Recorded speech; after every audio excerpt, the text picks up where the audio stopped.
Well, hello, beautiful people. Happy Sunday. It's so very good to be here with you. I want to shout out this question. We have the pinned question here on YouTube. Those that are watching on Facebook, you may not have seen this question, but I'm curious, which of the 12 conditions of a miracle have you been focusing on? The conditions we've looked at so far: emptiness, alignment, asking, maximizing, giving, or all of the above. You can let us know in the comments which one you have been focused on. But of course, as we have moved through the first 5, we're going to be talking about the 6th condition today and moving forward. And so I would love for you to join me in a moment of our centering prayer, to just repeat these words after me in the space that you're in, which then connects us all. I welcome the Spirit of truth into my mind and let it grow in my heart. Thank you, God, in, through, and as me. Amen. Ashe. And so it is. Yes, yes.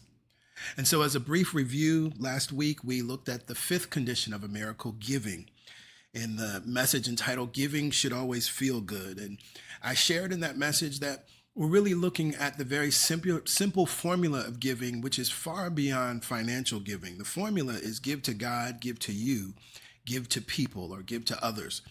And in the conclusion, I shared that we can actually shift that word giving to think about invest, because that which we invest, we know that the return is not for now. There's a future return. And as we invest, we will have more and more of a return in the future. And so you can hear that formula and say, invest in God, invest in your awareness of that eternal connection, invest in you, give those things to you, which include some of the practical self-care things that we know about, but it's possible it's about giving to yourself things you have not given yourself permission to have. And then, and only then, can you invest in people. Unfortunately, as I said last week, many times folks are, because there's an awareness of a connection to God and to good, you want to do good for other people, but you skipped over yourself. And so that which you're actually giving to other people is sacrifice. It's not even giving, you're sacrificing.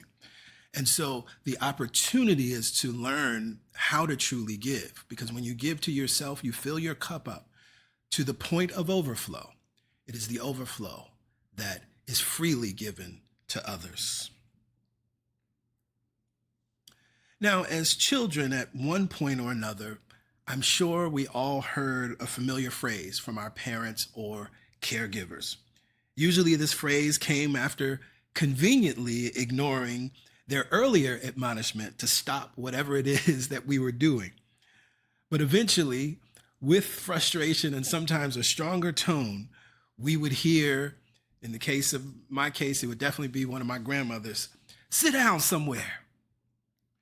And this might be the final warning before things take a turn and we actually get in trouble. And so at that point, most of us knew that once we heard to sit down somewhere in that tone, we would find a way to sit down somewhere or be still or leave the room or do whatever, at least for a period of time, just so that we could bring the temperature down a little bit.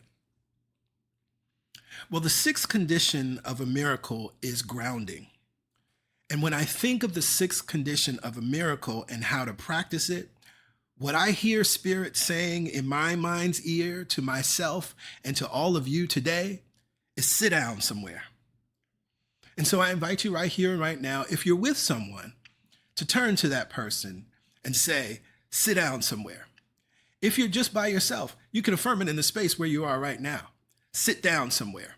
And so that we're all connected, you can type it in the chat right here and right now. Sit down somewhere. I want to make sure that we're all connected. I want to make sure that we're all in the same space on the same time, regardless of what time zone we may be in. Let's just align and connect around that. Sit down somewhere. So I want to take us first to the Alpha passage. For those of you, if you may be joining us for the very first time with this series, This series is based on the miracle of the loaves and fishes, particularly the miracle where Jesus fed the 5,000 plus women and children. And so the Alpha passage takes us to Matthew 14, where we find that story. And so as we have moved through the story, we know that Jesus has already cured the sick in the crowd. And because Jesus has been healing the sick and going through that process, it is now, the hour has become late. It's evening. And so the disciples, recognizing the time, they realize that the people need to eat. And so they go to Jesus and they say, Jesus, the hour is late. Please send these crowds away so that they can go to the nearby villages and buy some food, right, and get themselves together. Jesus replies to the disciples and says, the people don't need to leave. And he asks the disciples to give them some food. Well, the disciples, in their fear, doubt, and worry, reply, we have nothing but 5 loaves and 2 fish. According to one account of this story, this feeding story, miracle story, there was a young boy who was the source of the loaves and fishes. But again, that's not here in Matthew. That's in Luke. Now, Jesus replies, bring them here to me. He was not in doubt, fear, or worry in living in the we have nothing but, right? He was not living in that nothingness consciousness. And so it is then at this point, we have the loaves and fishes. Jesus says, bring them here to me. And it's at this point that we hit this sixth condition of grounding. And what's so powerful about this 6th condition, it's based on one sentence. It's the first half of Matthew 14, verse 19, right? So this is Matthew 14, 19a, because it's the first part of that verse. And we read of something very simple. Then he ordered the crowds to sit down on the grass. Now, what's very interesting about this is that there's another story of fish and loaves. It's a different story. It actually happens in the very next chapter in Matthew 15. This is the feeding of the 4,000. And interestingly enough, at the same point, we read almost the exact same words. Matthew 15, verse 35, then ordering the crowd to sit down, it goes on. So one could simply read this and think of this as the equivalent of sitting down to prepare to eat, right? Like sitting down to the dinner table.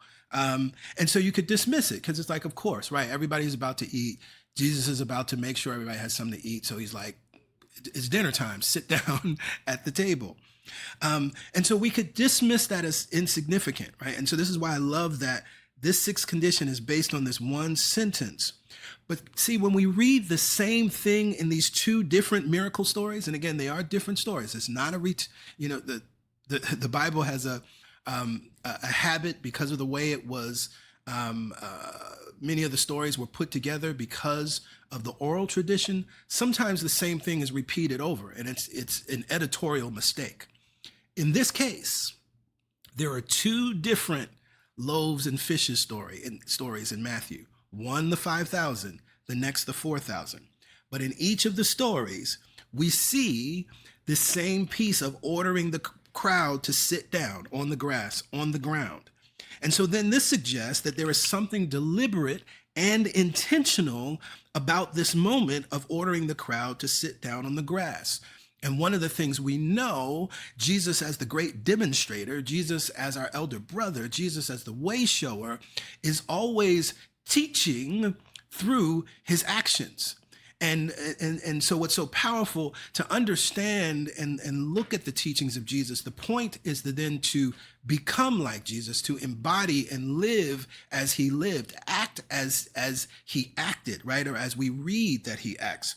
So if we understand that this is deliberate and intentional, the question is, well, how do we prepare for a miracle?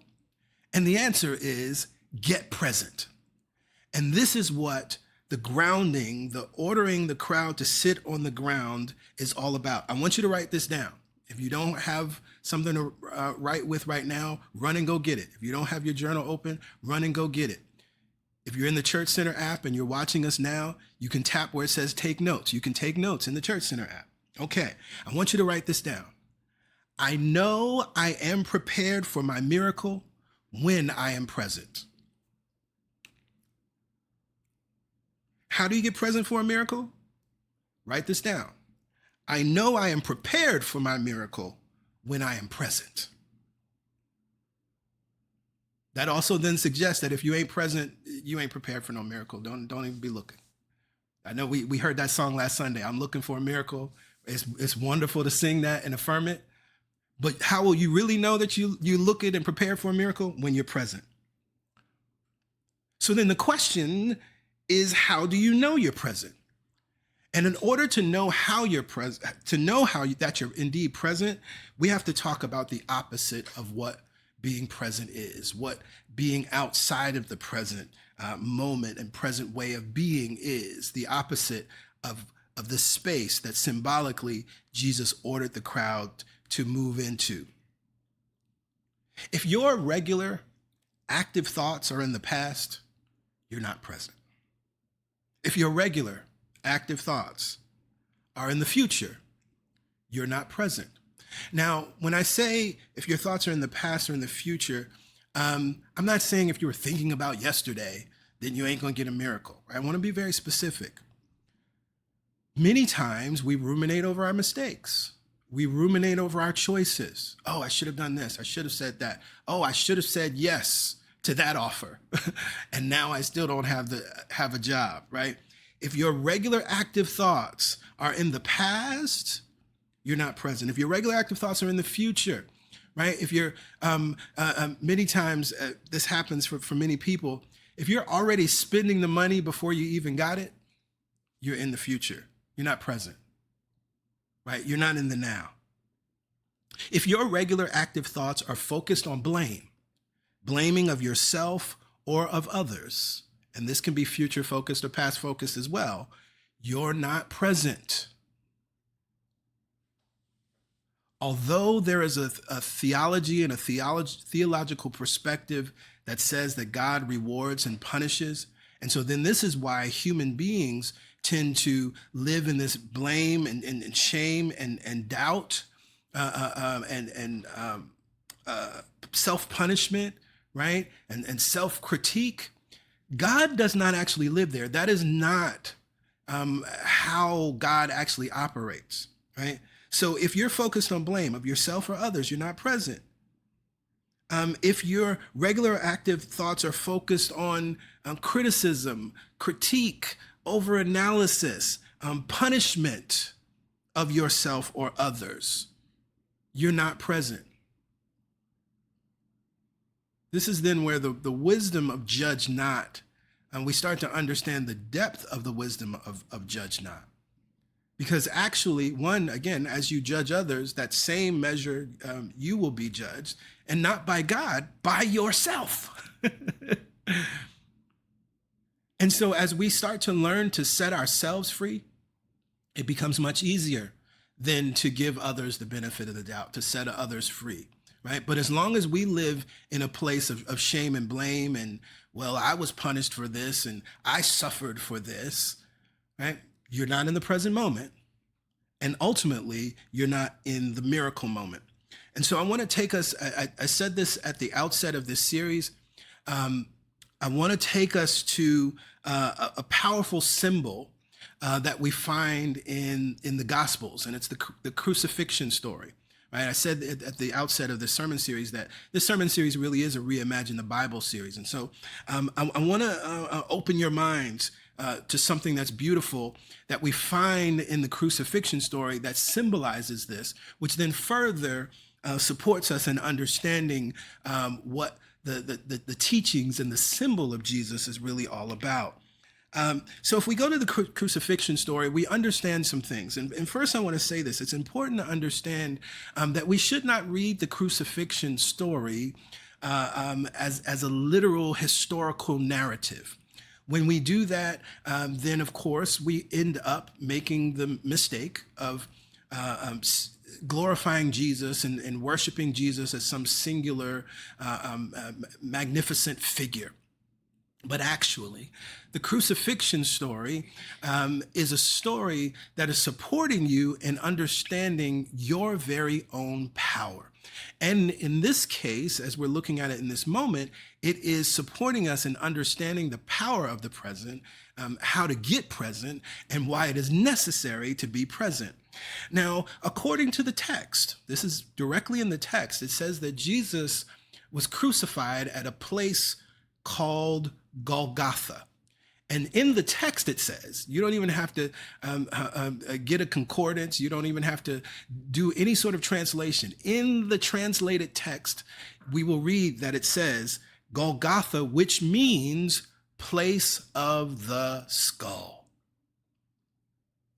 And so what we know to be true as we start to use our decoder ring to recognize that this story is actually about us, that this story has something to tell us, not about your salvation. You don't need to be saved.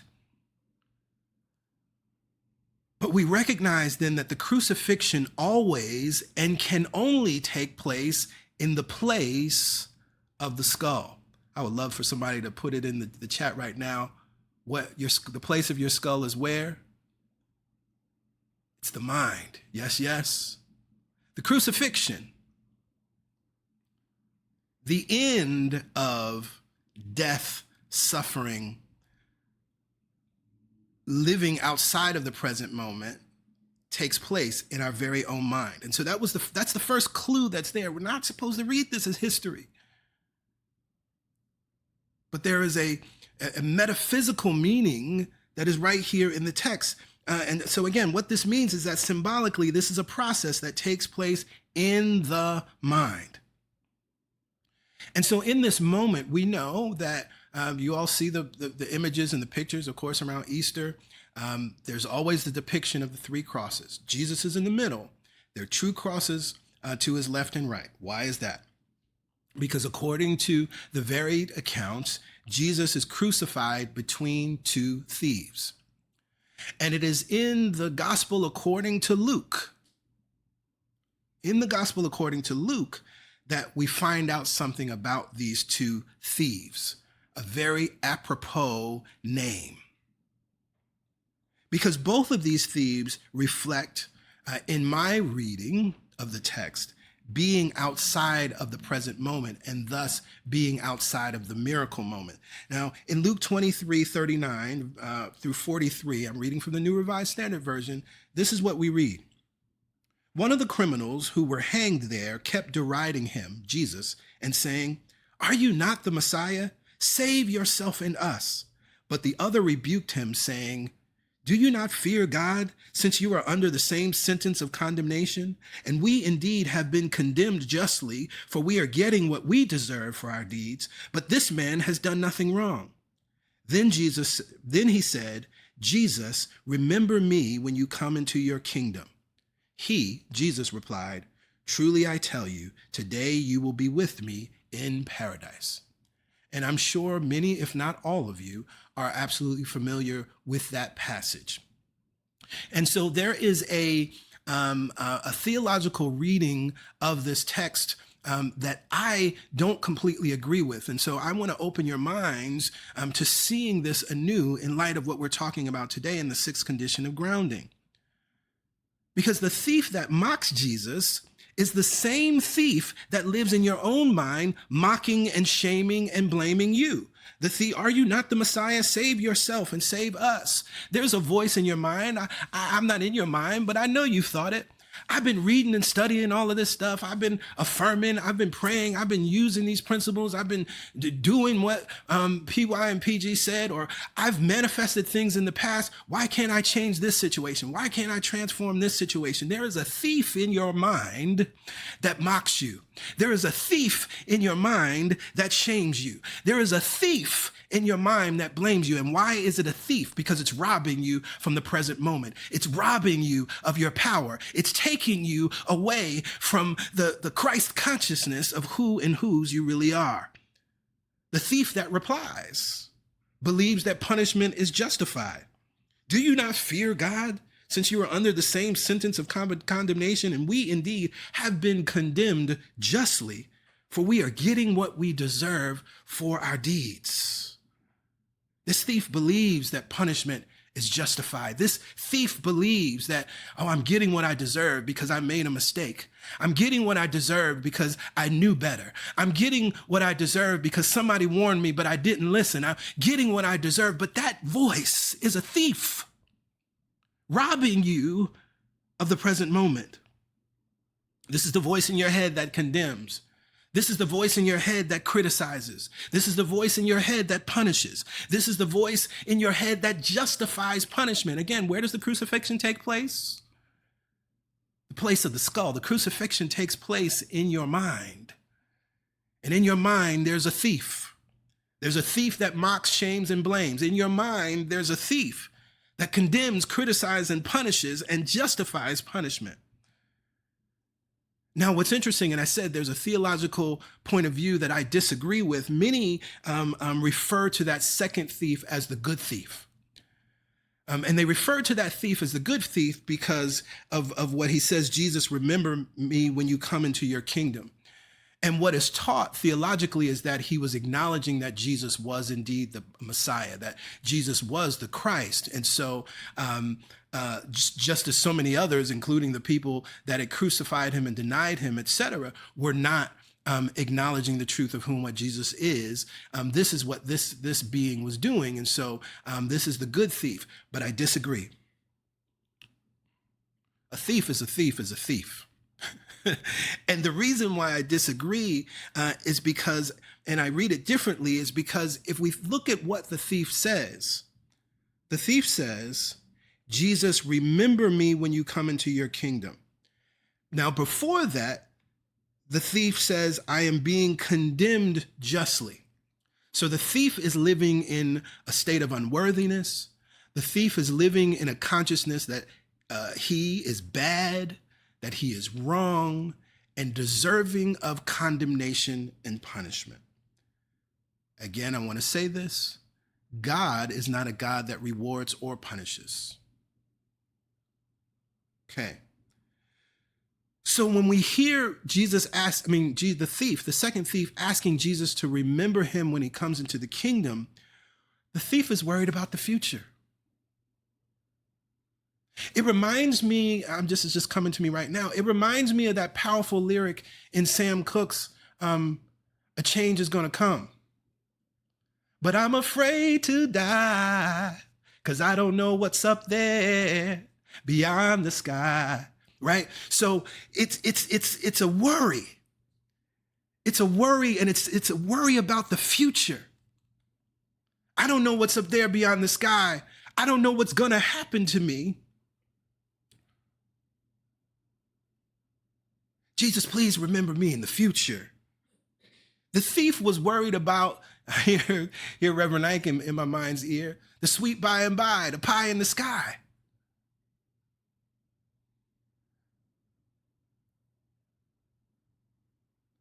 Bob Marley sang the words so powerfully, if you know what life is worth, you will look for yours on earth, not in the sky, not in the sweet by and by.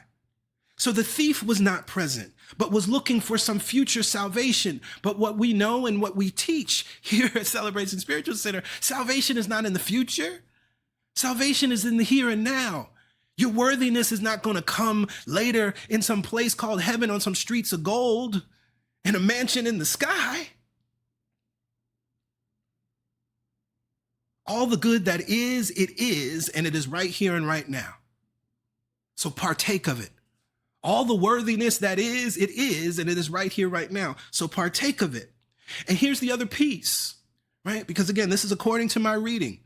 But look at what the text says. The reason why I know that this is true is because of Jesus's reply. Jesus's reply was not future focused. Jesus's reply is, today you will be with me in paradise. And a synonym for the present is today. Now is another synonym for the present. So then we understand what is happening here and what is symbolically happening here. And so appropriately, Both of these thieves were on their way out. Both of these thieves were dying, right? And this is the symbol of the moment. This is not about real human beings, because this was the emergence of the Christ in this context. Jesus dies, that which will always disintegrate, the human form, right? It only has a certain amount of time to exist. That was let go of so that the Christ could emerge. It is the same symbol as the outer shell, for instance, an acorn, right? That outer shell must be released so that that which is in the inner shell, which has all the knowledge and information to become a powerful oak tree, becomes a powerful oak tree. And so this is what we are seeing and what is symbolized in that moment. And so Christ consciousness is present moment consciousness.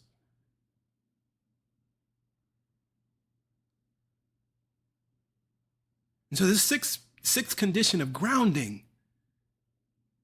is about reminding us that those thieves may be there,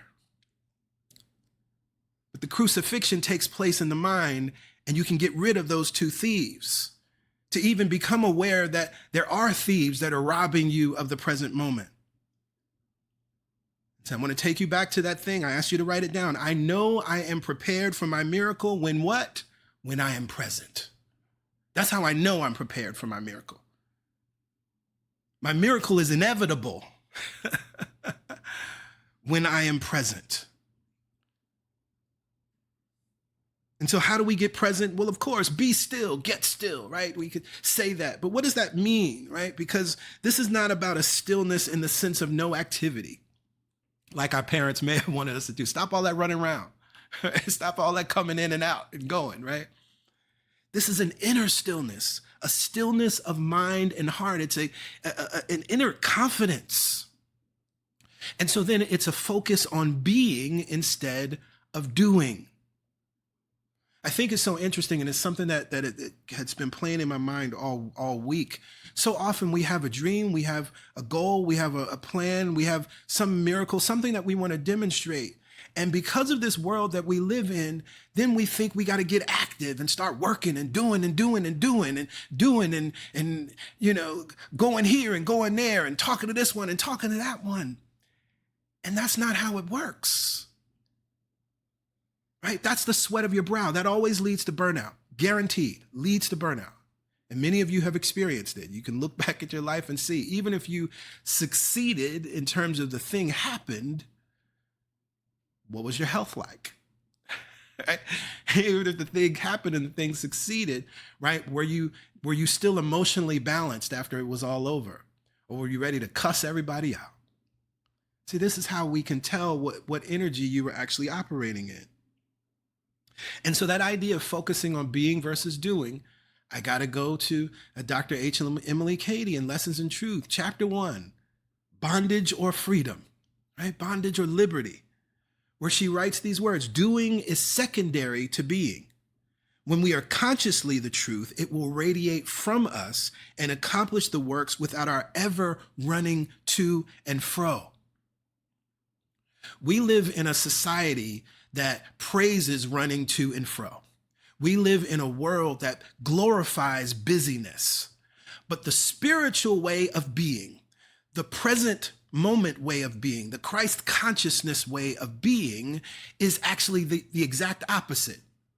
I mean, let's even go to the story for a second. So we have the moment, right, where Jesus is like asking the disciples about food. They bring the fish and loaves. Jesus says, "Bring them here to me." Now, one would think, you could imagine, right, this is not in the text, that there should have been a bunch of running to and fro.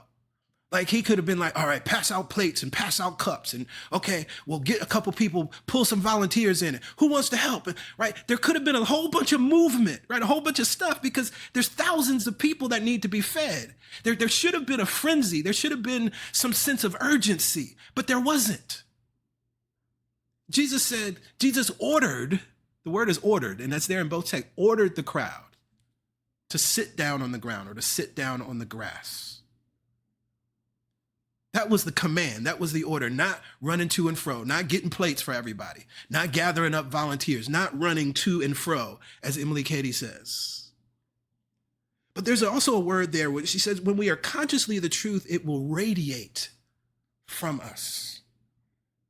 And that word is important because the sixth condition, grounding, is the necessary preparation for power to move, to flow, or to radiate through us. So we can think about it like electricity, right? That you're preparing yourself for electricity to move through. And that requires grounding. That literally requires grounding. In the 12 Conditions of a Miracle, Todd Michael writes this: only when you are firmly grounded in the here and now will you be positioned to accept the flow. In addition, the present is the only place that you can act. It is the only solid platform from which you can do real things to advance your dream. I want to bring you back to that affirmation again. I know I am prepared for a miracle when I am present. For those that have been following my recent posts on social media, star sign mantra, I know, that's an Aquarian mantra right there. I know I am prepared. Oh, I am. There's Aries. I know I am prepared for my miracle when I am present.